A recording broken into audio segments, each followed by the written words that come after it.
The Arab executive's son could not walk since birth, until a new African maid did the impossible. He was born into unimaginable wealth. Yet his life was filled with silence and sorrow. The son of one of the richest Arab executives in the world had never taken a single step. Doctors from every corner of the globe had tried. Specialists had flown in on private jets, and countless millions had been spent on treatments. Nothing worked. His father, a man feared and respected across boardrooms and oil empires, was left powerless in the one place that mattered most, his own home. Then, from a forgotten village in Africa, a woman no one knew entered their mansion as a simple maid. She was not hired for her medical knowledge, nor for her education, but simply to clean and serve. Yet what she carried inside her heart, and the way she looked at that boy, would soon do what science, money, and the greatest doctors in the world had failed to achieve. This is not just the story of a child who could not walk. It is the story of an African woman whose compassion shattered the limits of what anyone thought possible. It is the story of a billionaire father brought to his knees by a miracle he could never buy. And it is the story of a bond that would transform not just one family, but inspire the entire world. Before we begin, make sure to subscribe to the channel, like this video, and turn on notifications. This helps us bring more inspiring stories like this to you. The Al Hakim estate rose like a palace out of the desert. White marble pillars lined the entrance, glistening under the Arabian sun, while golden gates guarded a world of wealth most could only imagine. For Zayd Al Hakim, one of the richest executives in the Middle East, this fortress of opulence was both his pride and his prison. Every contract he signed added billions to his name. Every decision in the boardroom shook markets. But there was one reality he could not escape when he returned home each night. His son could not walk. Kareem was 12 years old. He had eyes as deep as his father's, but his gaze carried none of the steel or confidence that Zayd wore in public. Instead, they were eyes of quiet sorrow. Since the day he was born, Kareem's legs had been lifeless. Specialists had called it congenital paralysis. Some whispered it was divine punishment, others a medical tragedy. Zayd dismissed superstition, but behind his dismissals lived an unspoken wound. His billions meant nothing when his own child was trapped in a chair. The house had seen them all: American neurologists, German orthopedic surgeons, Japanese acupuncturists, and even mystics claiming ancient cures. Zayd spared no expense. Jets crisscrossed the globe to fetch experts, machines, medicines, and therapies. Yet every attempt ended the same, with doctors lowering their eyes and saying there was nothing to be done. Kareem, too young to remember hope, simply accepted his wheelchair as part of his body. But Zayd could not accept it. His empire spanned continents. His decisions influenced governments, and yet he felt powerless. The cold truth gnawed at him in the quiet of night. What good was all his power if he could not give his son the life every child deserved? When the new maid arrived, no one paid her much attention. She came quietly, recommended by a friend of friend, her papers simple, her background humble. Her name was Amina. She was from a small village in Nigeria, and to the guards and other staff, she was just another face in a long line of employees serving the Al Hakim estate. She was given her uniform, her duties, and a place in the servant quarters. But Amina was different. She did not move with the subdued submission of the others. She carried herself with quiet dignity, as though she had walked roads heavier than golden gates could ever know. Her eyes, dark and steady, held stories of suffering and survival, though she never spoke of it. Those who looked closely could sense that she had seen hardship and had not been broken by it. It was in the grand dining hall that she first saw Kareem. The boy sat at the end of a long table, his wheelchair drawn up close to the mahogany surface polished to a shine. He was pushing food around his plate, uninterested. Around him, servants bustled, and yet he seemed invisible to them all. Amina stopped. For a long moment, she simply watched him and Kareem. Feeling her gaze, looked up. Something passed between them. Not pity, not curiosity, but recognition. A soul calling to another soul in silence. "Do you want me to bring you something else?" she asked softly, her accent lilting. Kareem shook his head. "It doesn't matter." Most servants would have taken that as dismissal, but Amina did not move. Instead, she crouched down so she was level with his eyes. "It matters," she said firmly. Everything about you matters." The boy blinked, surprised. No one had ever spoken to him like that. People either spoke to him in tones soaked with pity, or they avoided speaking altogether, treating him like fragile glass. But here was a stranger, a maid, looking at him as though he was a whole person. Not a patient, not a burden, but a boy. That night, Amina returned to her quarters, but she could not sleep. She kept seeing Kareem's face, the loneliness etched into a child far too young to bear it. Memories of her own brother flooded her mind. He too had been born with weakness in his legs.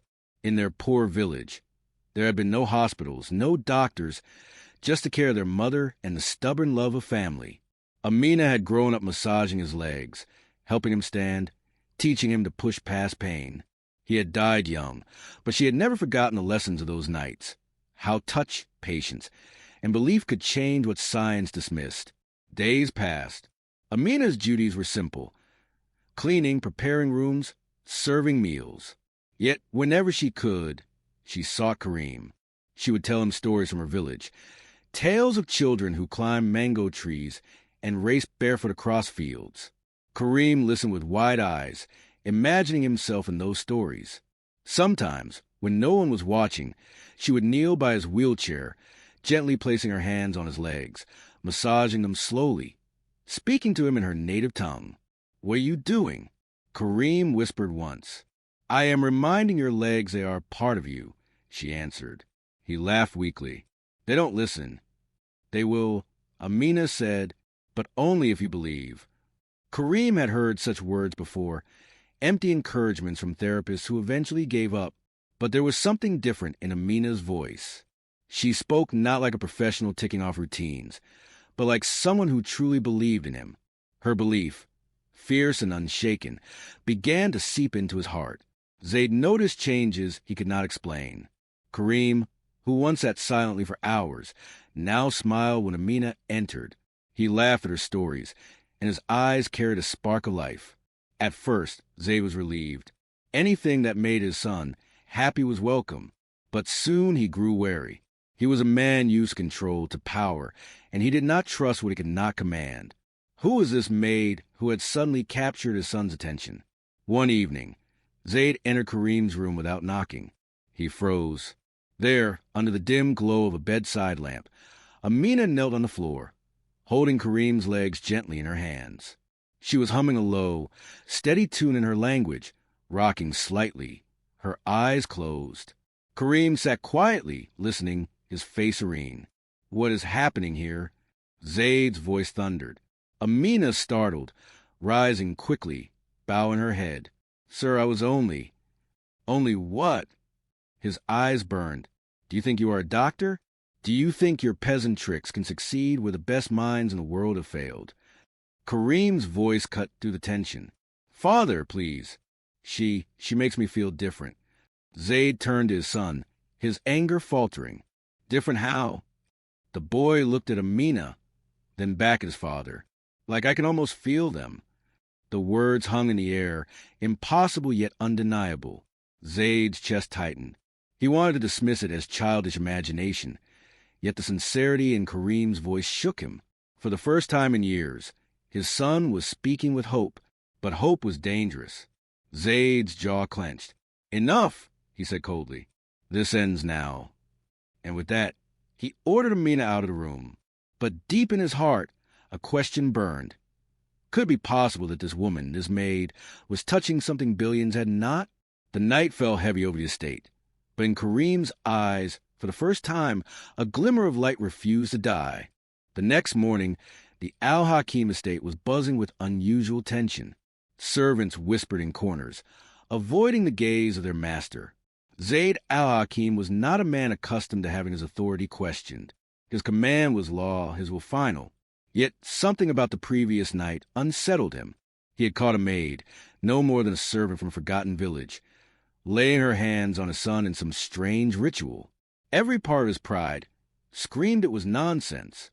And yet Kareem's words, "I can almost feel them," echoed in his mind like a stubborn shadow. At breakfast, Kareem was unusually quiet. He pushed dates around his plate, avoiding his father's eyes. Finally, he said, "Father, Why did you send her away?" Zayd set down his cup of strong black coffee. "Because she is not a doctor, Kareem. She has no knowledge. She could give you false hope, and I will not allow that." "But what if it isn't false?" Kareem asked softly. "What if she's right?" Zayd's heart wavered, but his pride answered for him. "Money has brought the greatest doctors in the world here. If they cannot help you, a maid cannot." End of discussion. Kareem's lips pressed into a thin line. He did not argue, but his silence carried weight. For the first time, Zayd realized his son did not fully agree with him. Later that day, Amina resumed her work, her head bowed lower than usual. She had been warned sharply by the head steward. Do not approach the boy again without permission. Yet as she polished the marble floors, she could feel Kareem's absence like an ache. She had not meant to overstep, but something inside her would not let go. She knew what she had felt under her fingers. Tiny sparks, subtle tremors in muscles that the doctors had declared lifeless. She had seen it before long ago in her brother's legs. That evening, fate intervened. A sudden storm rolled across the desert, rare and violent. Thunder shook the palace walls, lightning split the sky, and rain battered the glass like pebbles. The power flickered, plunging corridors into shadows. Kareem, frightened, called out from his room. Servants scrambled, but none reached him first. It was Amina, holding a lantern, who entered quietly. "You came," Kareem whispered. "I always will," Amina replied. The boy's small hands gripped hers. "Don't stop, Amina, whatever you were doing." "I felt it. I swear I did." Tears pricked her eyes. She knelt again, lantern casting golden light across his pale legs. "Then we will continue, but only if you promise to believe with me. Not for a moment, not for a day, for as long as it takes." Kareem nodded fiercely. "I promise." She began to massage his legs again, humming that low tune. It was not magic, not some ancient spell, but a rhythm of patience, love, and touch. Things science could not measure. For minutes, they stayed in silence, rain pounding against the windows. Then, suddenly, Kareem gasped. "I felt that," he said breathlessly. Amina froze. "Felt what?" "Here." He tapped his thigh. Like a spark." Her hands trembled. It was happening faster than she expected. She looked into his wide eyes, and hope surged between them like the storm outside. But the door burst open. Zayd stood in the doorway, rain dripping from his coat, fury burning in his eyes. "What is this?" he thundered. Amina rose quickly. "Sir." "Silence." His voice cracked like a whip. "Did I not make myself clear? You dare defy me in my own house." Kareem's voice broke through. "Father, please." "I felt something." "She's helping me." Zayd froze, thunder rolling in the distance. He looked at his son, desperate and pleading, then at the woman kneeling by him. Everything in his world demanded control, reason, and proof. And yet here was his son, speaking with hope in his eyes for the first time in years. "A spark?" Zayd asked, his voice softened now, but trembling.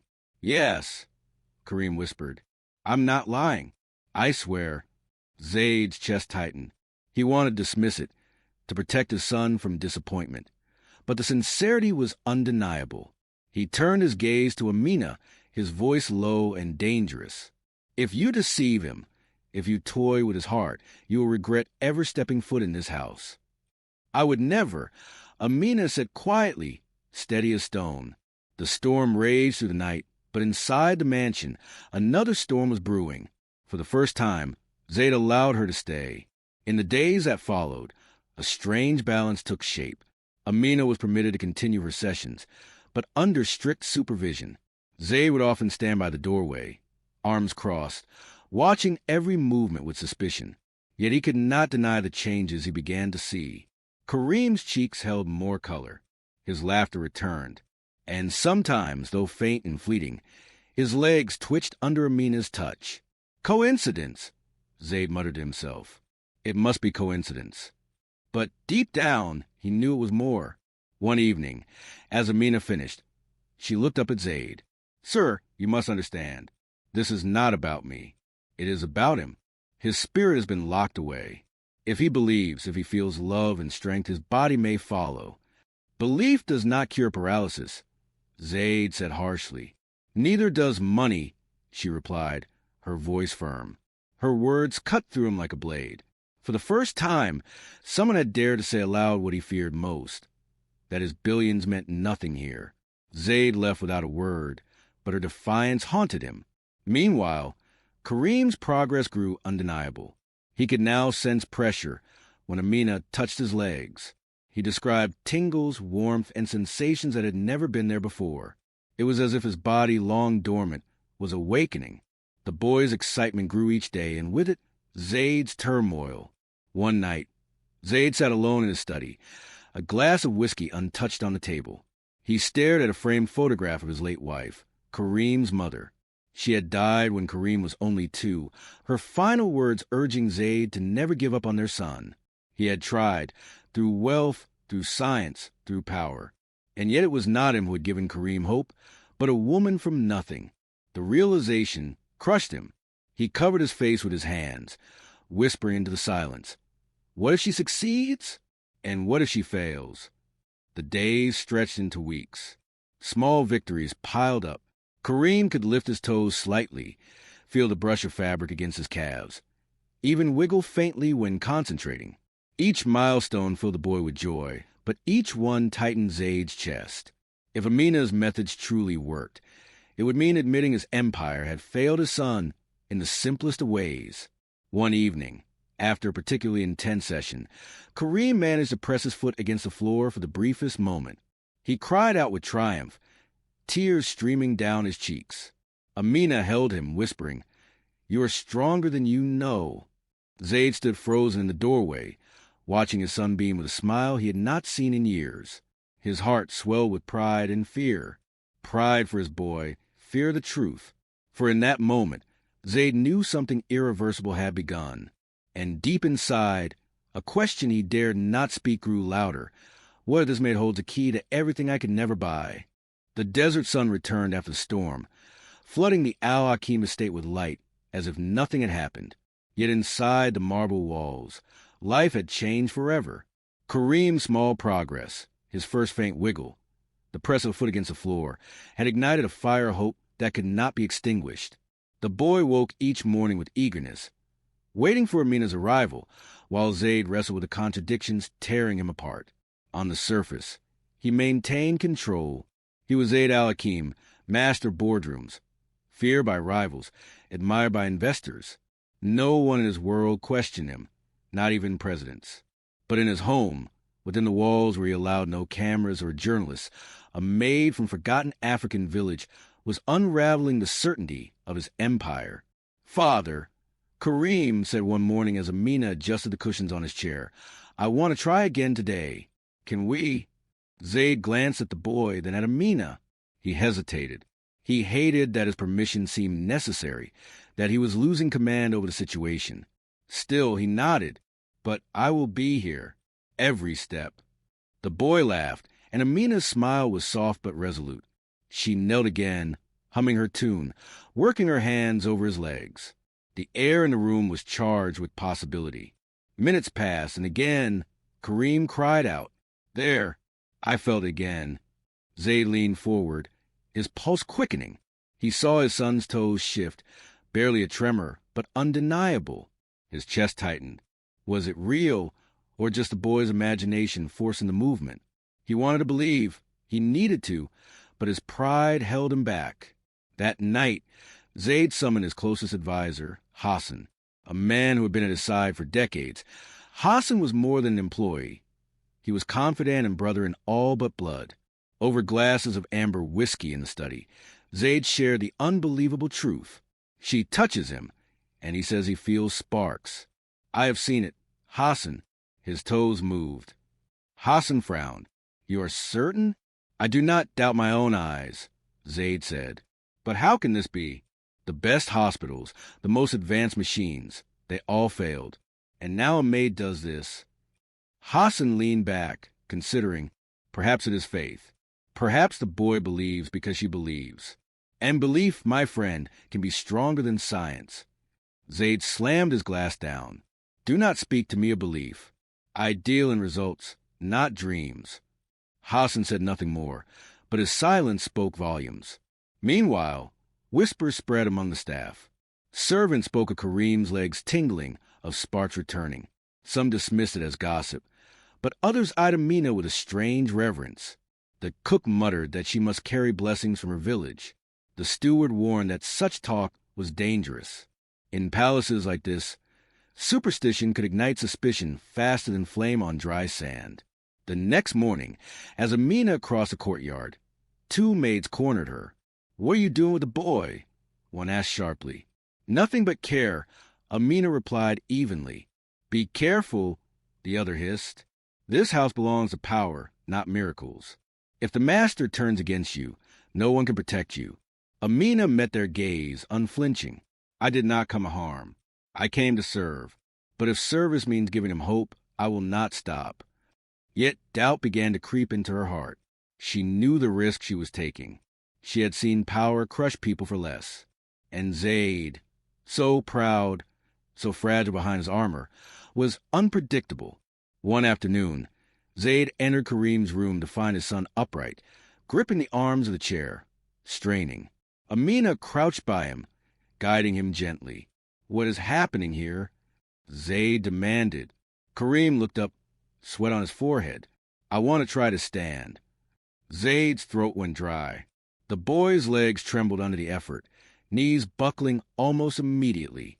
He fell back into the chair, breathless, but his eyes blazed with triumph. "I tried," he whispered. Zaid's chest ached. He wanted to embrace his son, to weep with him, but pride locked his arms. Instead, he turned on Amina. "You push him too far." "No," Amina said calmly. "He pushes himself. I only guide him."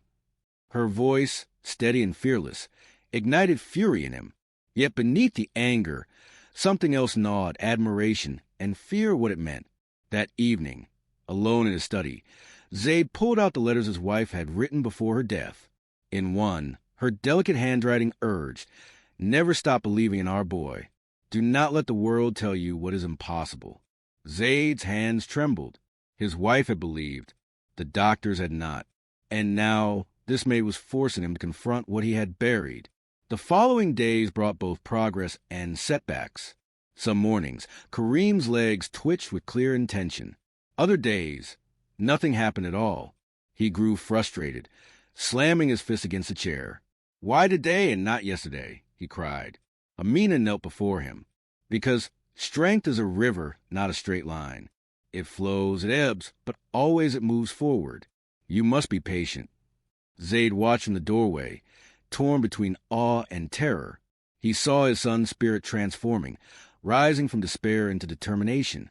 But the higher Kareem climbed, the further there was to fall. And Zaid knew too well the cruelty of disappointment. One night, during a private dinner, Hassan leaned closer. "Zaid, you must decide.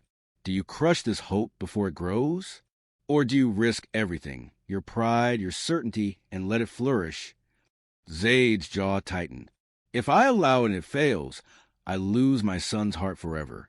If I forbid it, I lose it now." The paradox tormented him. Then came the night of the gala. Dignitaries, businessmen, and royals gathered in the great hall of the estate.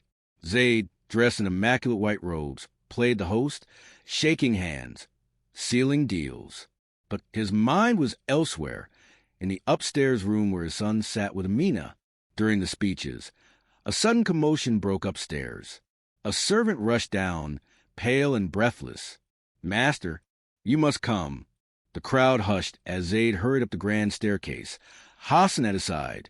They burst into Kareem's room to find the boy gripping the bed frame, sweat dripping, face red with effort. Amina stood behind him, steadying his arms. And then, before the eyes of all present, Kareem's knees locked, his body trembling but upright. For the first time in his life, Kareem stood. Gasps filled the room. Hassan's hands flew to his mouth. Zaid's heart thundered. The boy's legs buckled after seconds, and he collapsed into Amina's arms. But the truth was undeniable. It had happened. Kareem sobbed into her shoulder. "I stood. I really stood." Zaid, overcome, stepped forward, his own eyes wet. But as his hand reached toward his son, a voice cut through the stunned silence, sharp, accusing. It was the steward. "This is not natural," he spat. His eyes burned with fear. "She brings sorcery into this house. She endangers us all." The words cracked a moment in half. The servants murmured, fear spreading like wildfire. Amina froze, her arms still around Kareem. Zayd turned, his authority demanded. He stood between the whispers of superstition and the fragile hope of his son. His next words would decide everything. The steward's words echoed like a curse. "This is sorcery." The accusation fell heavy in the air, tightening every chest in the room. Kareem clung to Amina, still trembling from the impossible, his first moment standing. Zayd stood frozen, torn between pride of father and the pride of man who ruled empires. "Father, no." Kareem's voice cracked. "She helped me. You saw it. I stood." The steward bowed, but his tone was sharp. "Master, beware. Miracles do not come from servants. If this reaches the outside world, your enemies will twist it. They'll say your fortune is cursed, that your heir survived only by witchcraft."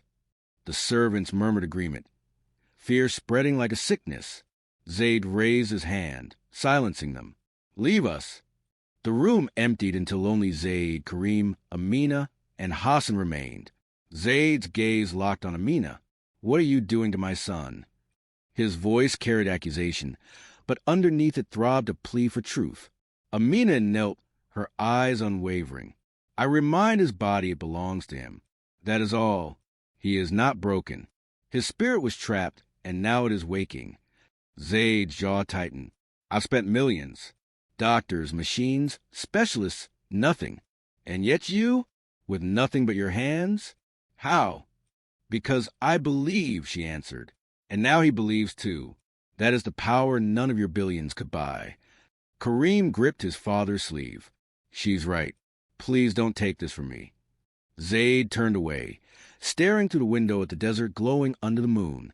His empire stretched across those sands, but inside his own home he felt powerless. He closed his eyes and heard his late wife's voice again, never stopped believing in him. Finally he spoke. "She stays. But if you break his heart," his voice dropped to steel, "nothing will save you." Amina bowed her head. "I will not fail him." From then on, Amina's role shifted. No longer just a maid, she became Kareem's guide. Each morning, she massaged and stretched his legs, coaxing movement where none had existed. At first, only tingling returned, then twitches. By the end of 2 weeks, Kareem could balance upright for several seconds before collapsing. Each attempt filled the boy with laughter and tears. Zayd often stood in the doorway, arms folded, torn between awe and fear. He had built towers of glass and steel, but nothing shook him like the sight of his son trembling to stand. Yet outside the boys' room, resistance grew. The steward spread whispers among the staff. Some began to cross themselves when Amina passed, muttering that she carried a dangerous gift. Rumors reached Zayd's rivals in the city. The Al-Hakim heir healed by an African servant. At a board meeting, one rival sneered, "Perhaps your next oil deal will be signed by miracles too?" Zayd left that meeting seething. Reputation was the currency of his empire, and weakness could destroy him faster than any financial loss. That night, he stormed into Kareem's room unannounced. He found his son gripping the bed frame, legs trembling, sweat pouring. Amina steadied him. Slowly, shakily, Kareem rose. For a breathless moment he stood, his eyes blazing with triumph. "I did it," the boy whispered. Zayd's chest surged with pride and terror. Then Kareem's knees buckled, and he collapsed, his lip striking the edge of the chair. Blood trickled. Zayd rushed forward, scooping his son into his arms. "Enough!" he roared at Amina. "You'll kill him with this madness." Kareem sobbed into his chest. "I was so close." Amina's voice trembled but did not break. "If you stop now, he will never rise again. You must choose, a son who risks falling or a son who never stands." The words cut him deeper than any insult. He looked at his boy, fragile yet burning with determination, and realized this was no longer about science, pride, or empire. It was about love. For the first time in years, Zaid understood he would ever decide not as a billionaire, but as a father. The mansion was quiet the next morning, yet the weight of the night's events lingered. Zaid sat alone in his study, his fingers tracing the edge of an old photograph. His wife cradling baby Kareem. Her smile was filled with hope, her eyes whispering promises he had not managed to keep. The image burned into him. What would she say if she saw him now, torn between fear and faith, watching their son hover on the edge of the impossible? For years, Zaid had believed money was the answer. It had built him palaces, conquered rivals, even bought governments. But as dawn broke, he admitted to himself what he had never dared. His fortune was powerless here. Kareem's future depended not on wealth, but on the courage to let him try, even if it meant watching him fall. When he entered Kareem's room, the boy was already awake, determination lighting his face. Amina sat beside him, her hands gently pressing his legs. Kareem turned, eyes blazing. "Father, I want to try again. Don't stop me this time." Zaid froze. Fear clawed at his chest. The sight of his son bleeding the night before replayed in his mind. But behind the fear was pride that his boy wanted to rise. Slowly, Zaid nodded. "Then I will not stop you." Amina's eyes widened in quiet relief. She guided Kareem toward the bed frame. The boy gripped it tightly, his knuckles white, sweat forming on his brow. His legs trembled, every muscle screaming against years of silence. He pushed.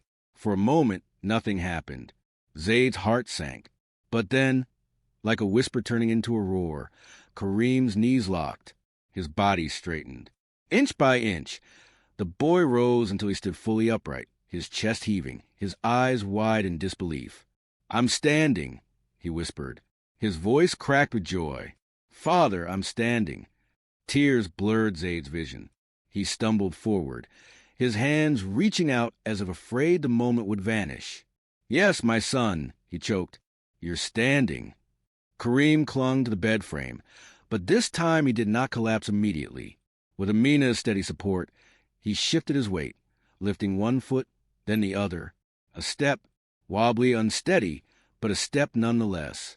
The boy laughed through tears, each sound cutting Zaid to the core. "I can walk." Zaid dropped to his knees, his arms around his son, holding him tightly as if the world might steal him away. For the first time in years, the mighty billionaire wept openly, not for deals lost or empires threatened, but for the miracle in his arms. Behind them, Amina stood quietly, her eyes glistening. She had given all she could, but she knew the real miracle had come from Kareem's spirit, the fire that refused to die once hope was planted. Later that day, Zaid summoned the staff to the great hall.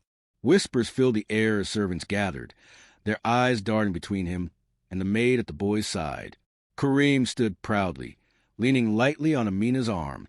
Gasps rippled as they saw what had once been unthinkable. Zaid's voice carried across the hall, strong and steady. "You have all seen my son bound to a chair his entire life. You have seen the doctors fail. You have seen despair haunt this house. But today, by the grace of perseverance, by the strength of his spirit, and with the guidance of this woman, my son stands." The steward lowered his gaze, shame burning his face. No one dared call it sorcery now. Zaid turned to Amina. "You came here as a servant. But today, you are no longer just that. You are family. You have given me what no fortune could ever buy. The chance to see my son rise." Amina bowed her head, humbled, though her heart swelled with pride. From that day forward, the story of Kareem spread not as gossip of witchcraft, but as a tale of courage and transformation. Rivals who once mocked fell silent when confronted with the undeniable truth. The boy who could not walk now stood tall, each step proof of resilience that no amount of wealth could purchase. For Kareem, the journey was only beginning. His legs were still weak, his steps small, but his spirit had been reborn. He trained every day, guided by Amina's patience and fueled by his father's newfound faith. Each step was a victory. Each fall, a reminder that strength comes not from never stumbling, but from always rising again. One evening, As the sun dipped behind the dunes, Zaid watched his son walk a few steps across the garden, the sand glowing gold beneath his feet. His heart swelled with gratitude. He turned to Amina, his voice softer than it had ever been. "You have changed not only my son's life, but mine. You taught me something no boardroom ever could. That true power is not in wealth, but in love, patience, and faith." Amina smiled faintly. "Your son already had the strength. All I did was remind him." Zaid looked back at Kareem, his wife's words echoing in his mind once more. Never stop believing in him. For the first time, he felt he had honored her wish. And as Kareem's laughter rang through the garden, Zaid knew that his empire, vast and mighty, was nothing compared to this, his son's first steps into life. If this story touched your heart, remember this: courage and compassion can achieve what power and wealth alone never will. Kareem's first steps remind us that even the impossible becomes possible when someone believes. If you believe in stories of resilience and transformation, subscribe to the channel, like this video, and share it with someone who needs hope today.